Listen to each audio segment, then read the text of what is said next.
هو إحنا دولة إسلامية؟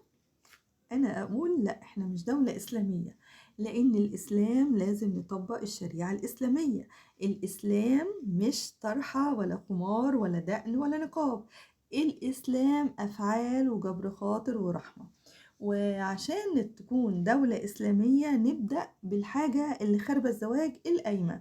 وقُلنا ليه الشيوخ ما يجتمعوش ويقولوا نلغي القايمة، لأن الدخول بالقايمة محرم شرعًا، ولازم المرأة أو الزوجة يدفع لها مهر، وإلا الزواج يبقى باطل. والمهر ده بتاعها هي، لا أب ياخده ولا زوج ياخده ولا عفريت ياخده. والزوج من حقه يجهز من الإبرة والصاروخ لأنه هو القوام. حيث إن إحنا جينا على نفسنا وبقينا نساعد الزوج للظروف المعيشية، إحنا أخطأنا في حق نفسنا.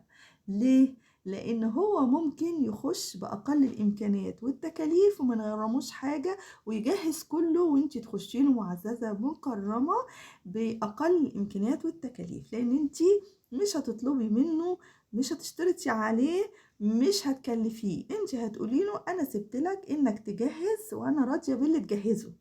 عفش مطلقات، عفش مستعمل، عفش رخيص، مش هيكلف حاجه خالص. المهم عندي انت تقولي له كده يكون شيك ونضيف ومتين. وتخشي معززه كرامه، لا ابوك يتدين ولا امك تبيع ذهبها، وهو يبقى القوام. ده من خيبة المجتمع الخيبة بتاعتهم، انه كمان بيجيبوا لها الاكل ويملوا لها تلاجتها ويملوا لها خزينها ويبعتوا لها اكلها. طب وانتوا مش عايزين الراجل في الاخر يبقى نطح ويستقل ببنتكم ويطلقها؟ لا يستقل طبعا ببنتكم ويطلقها، ما انتوا مدخلينها ببلاش.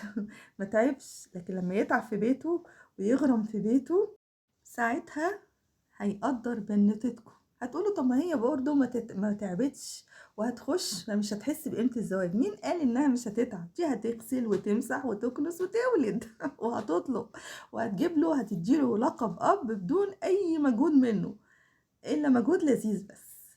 فانا عايزه اقول لكم يا اهل الدين، يا امام، يا امماء، يا شيوخ، تكاتفوا عشان نلغي القايمة من المجتمع ونرجع الرجل قوام، قوام زي ما ربنا قال. شكرا.